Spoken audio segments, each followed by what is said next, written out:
We're here at CEDIA 2014 with ProAudio. Larry Reagan, how are you, sir? Doing well. How about yourself? Good.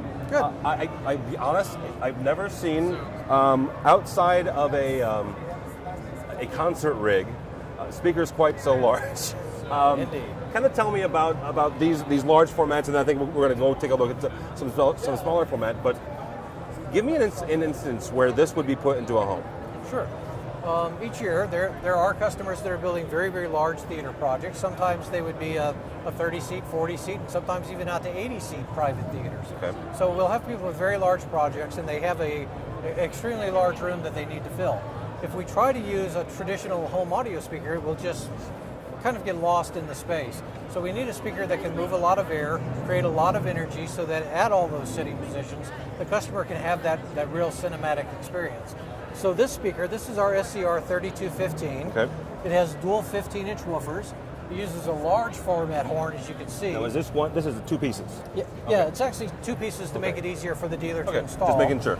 But it is one contiguous speaker. So the woofer section here, the dual 15s, the mid-range is a 7-inch carbon fiber compression driver. Okay. The driver alone weighs 41 pounds, so it's a very substantial driver.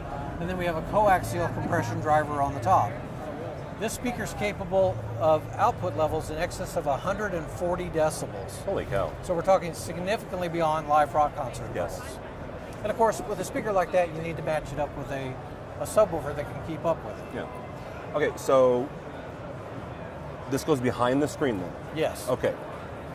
When you're talking with your client, where in the conversation does this product come into play? Is it one of these things where, they're talking to you and say, you know what, I want a home theater, and they start talking about how many number of seats, and they get to X number of seats, and they're like, and the dealer should automatically say, this is the product. Yeah, the way we approach things is very scientific. We're not about just trying to sell a box. Yeah. So we take a look at the room. We'll ask them, okay, what are your room dimensions? From that, we'll see how many rows of seats we're looking at, and then we simply calculate out the loss of sound that's going to happen as the sound travels out over that distance. Okay. Based on that, how far out are we trying to go? We look at the commercial cinema calibration standards and say, okay, how much speaker do we need and how much power do we need to put into that speaker to be sure that at all these sitting positions we're going to be able to reproduce the proper level. So really, once the customer comes to us with the project size, it could be a large room or a small room. In the case of a large room, if it's a good large space, we would simply calculate it out and say this would be the right solution for that space. So you help the integrator. They come to you and say, look, this is my dimensions. You guys work in tandem, and then you come up with a speaker solution, whether it's this one or not. Exactly. We're there to be an aid to that dealer and help him come up with the right solution for that customer. Awesome. Well, let's go look at some of your other ones. Indeed. Okay, these are slightly a little bit more manageable. But this is not for the same instance, though, right? Correct. This is more for smaller rooms, maybe meeting rooms, conference rooms, to that nature. Exactly. Well, one of the things that we've become kind of famous for worldwide is having product that's designed for big dedicated theater rooms. But we want at this show to really stress the fact that we can step outside of the dedicated theater. If somebody's doing a media room or a living room, we also have solutions for that. Okay. So what we introduced this year is a new amplifier model. It's a single, 1 RU in height, but it's 8 channels of amplification in that 1 RU chassis. So we have dedicated 2 channels at 300 watts. We have 6 channels at 100 watts, and any pair of the 100 watt channels can be bridged to form another 300 watt channel. Oh, wow, okay. Now, what is most exciting to us about this product is that we can combine this with the in-wall and in-ceiling speakers that we make, Okay. along with the smaller subwoofers, and we can drive a complete system off just the one amplifier. Very good. So now we have a solution that can be all built-in speakers, out of sight, out of mind, but can still deliver the big dynamics and the high output levels that we're famous for small room, small applications. Do you prefer, for a sound quality or for aesthetic quality, ceiling or in-wall speakers?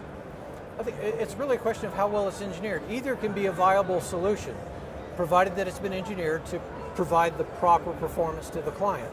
So say, as a case in point, you take the in-ceiling speaker, you'll notice that the front baffle on the speaker is angled, Yeah. so that if it's mounted in the ceiling, it's not firing down at the floor and creating a hot spot for sound. Instead of, when it's installed in the ceiling, it's playing out across the room, out into the listening position, and giving us a large area of coverage. So we can still bring very high performance sound even though it's in ceiling. It's not a compromise. Okay. When it comes to your end walls, this is an end wall, right? Correct. Okay.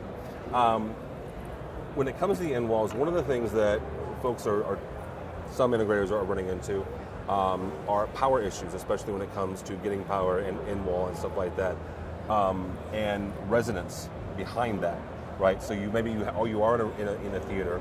How would you handle this back end? Because the sound is not only going to come out at the front, there's going to be some coming out the back, right?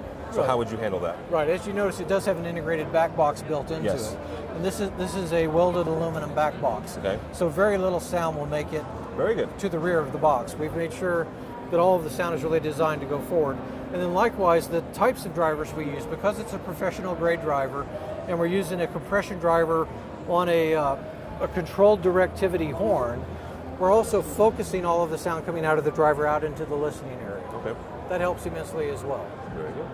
If someone's interested in becoming a dealer, I'm assuming, is it dealer or is it distributor?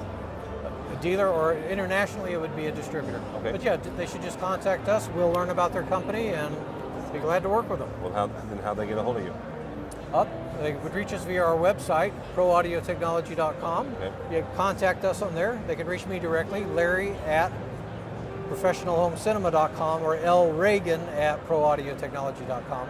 All right. Well, Larry, I appreciate it. You bet. Thanks. Pleasure to talk to you. Thanks so much.